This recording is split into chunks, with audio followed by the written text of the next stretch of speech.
Hello Year 4, I hope you're well and that you've had a lovely restful half term. Welcome to today's reading session.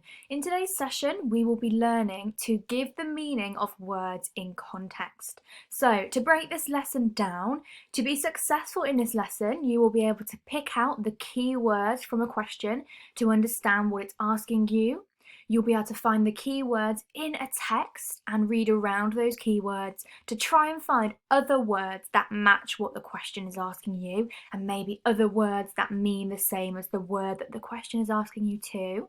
And you will also be able to copy a direct word from the text that you can use as your answer for today's questions. So, to retrieve, thinking back to what you have read so far, thinking back to everything you've read before half term, I would like you to think of these two questions. So, number one, if you had to describe Max's character in 3 words, what words would you use? So think about the type of person that Max is. What 3 words, what 3 adjectives would you use to describe Max? And number 2, do you think Con is brave? If you do, why? If you don't, why? So pause the video now and have a think, please. Okay, so I have chosen more than 3 words just because I wanted to give you an idea of what I thought Max was like. You might have some of these words, you might have your own words, but I decided that Max is quite an immature character. He behaves in quite a young way because he is only 5 years old. He also can be quite aggressive because he bites knees, he tries to flick people's ears, he's quite aggressive with the other children. And that made me think he's also quite wild and unsettled because he often runs away and finds new places to explore on his own, which could be quite dangerous. I said that he's also quite tearful and dramatic because he often cries at the littlest of things, and often he does do it to try and get attention, doesn't he? So question number 2, do you think Con is brave and why? So remember that why means what? What do you need to include? What word?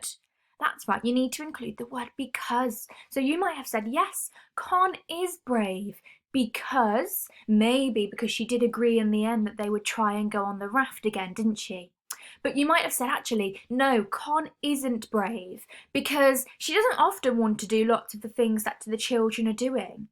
But then you might have said another yes reason, because in the end she did climb the tree after Fred, didn't she? She was brave in that respect. So you could have had yes or no as long as you had your why, your because.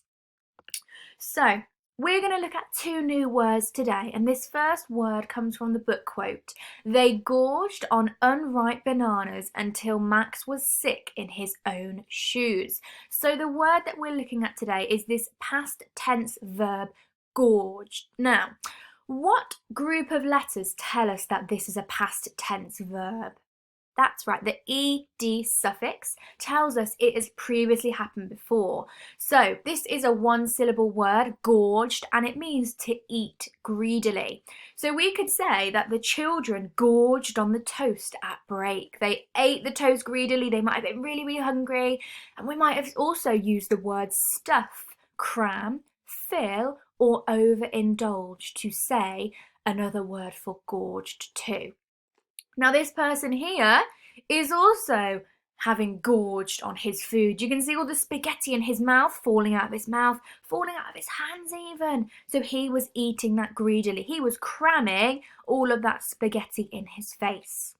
Now the antonym for the word gorged would be nibble. So if you nibble something, have a think. When you nibble something, you're eating it very slowly, little bits at a time.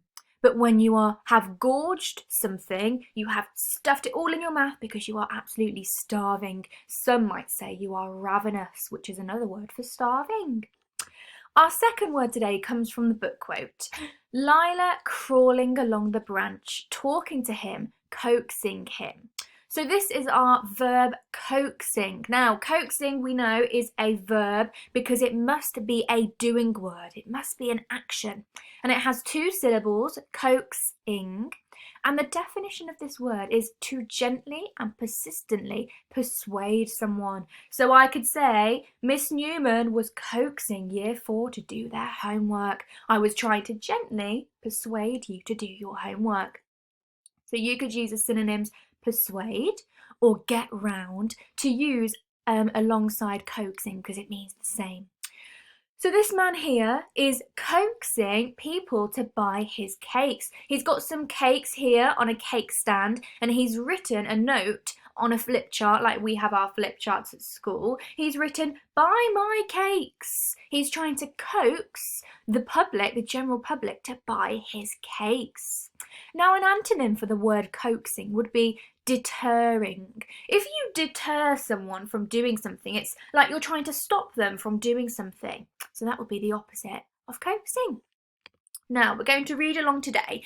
I know you've already read this chapter at home, but I wanted to read it with you and focus on a different reading activity today because I wanted to make sure we really understood it. Okay, so smoke.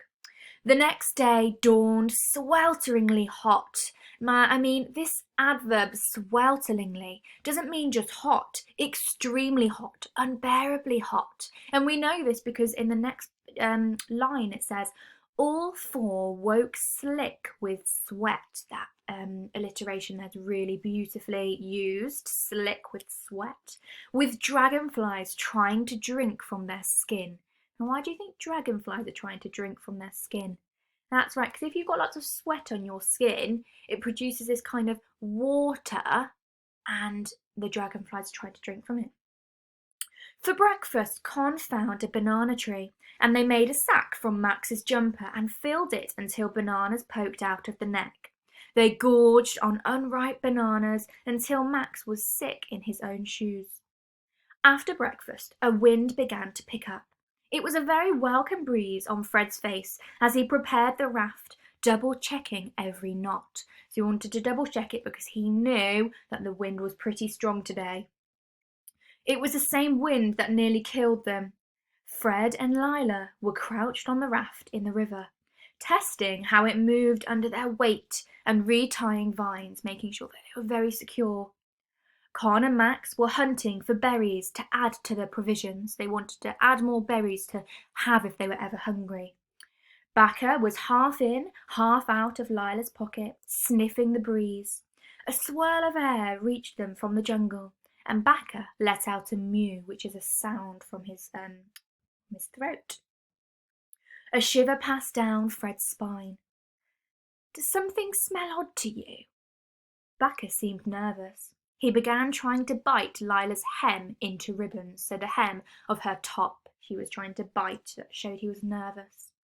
Lila stared back towards the path to their clearing.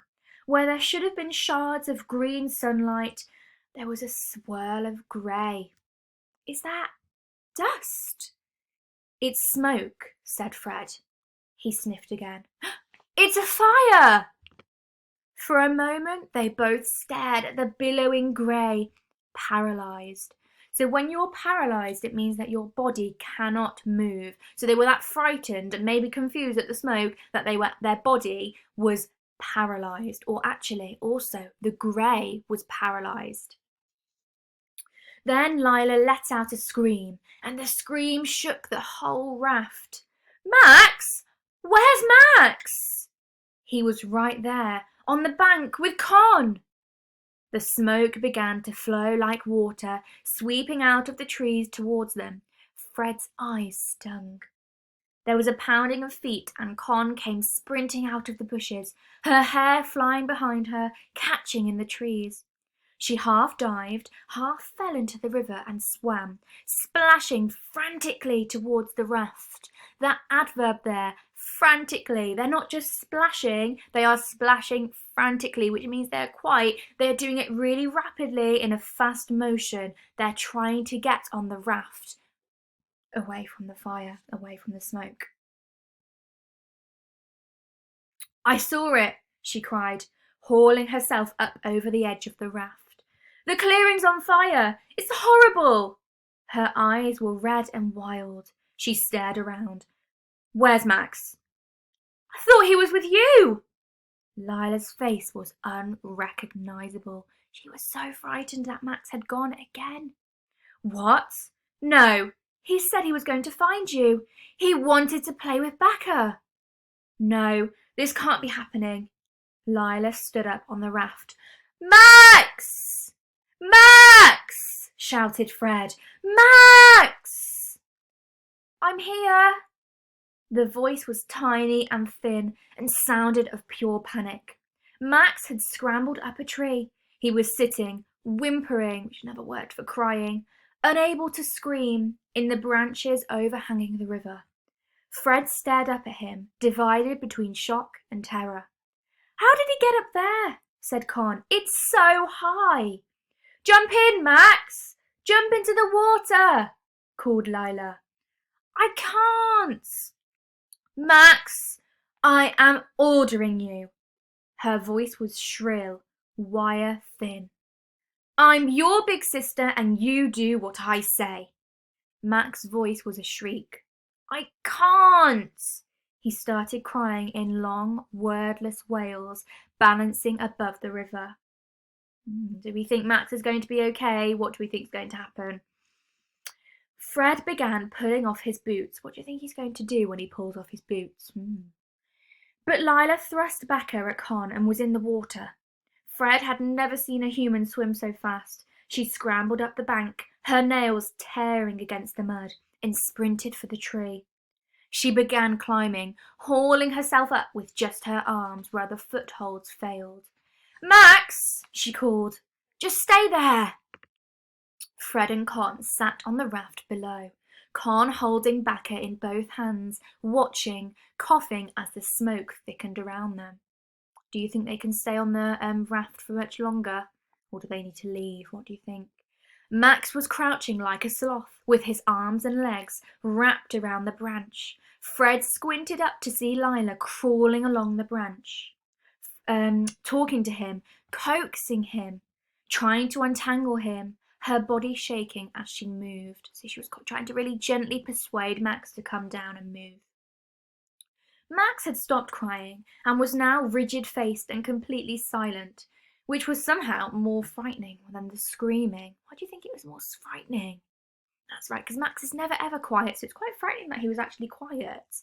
The first flames appeared, snaking along the path from the clearing. The heat sent up sparks, catching at Lila's skin and Max's feet. There was a bang, like an erupting paper bag, as below them seed pods exploded in the heat. Jump in! Fred shouted wildly. Just jump in and we'll come and get you. There was only smoke now, smoke and the sound of Lila calling to Max, singing to him, coaxing him desperately. Jump! Shrieked Con. Please! Now! So we're going to stop there. We're going to read the rest tomorrow and we will find out whether or not they make the jump and they survive. Now, hopefully they do. What do you think will happen next? Interesting. Some of you thinking that they won't survive. Maybe they'll jump and the current will get them and they won't survive. But some of you thinking, well, they've survived lots before. They might survive now. Now, we are going to discuss today's learning objective all around language and how it creates meaning and those different words that might mean different things. So are synonyms. But I need you to head over to part 2 now so that you can join in with the rest of the lesson, and that's really important you do that, okay? So I will see you in part 2.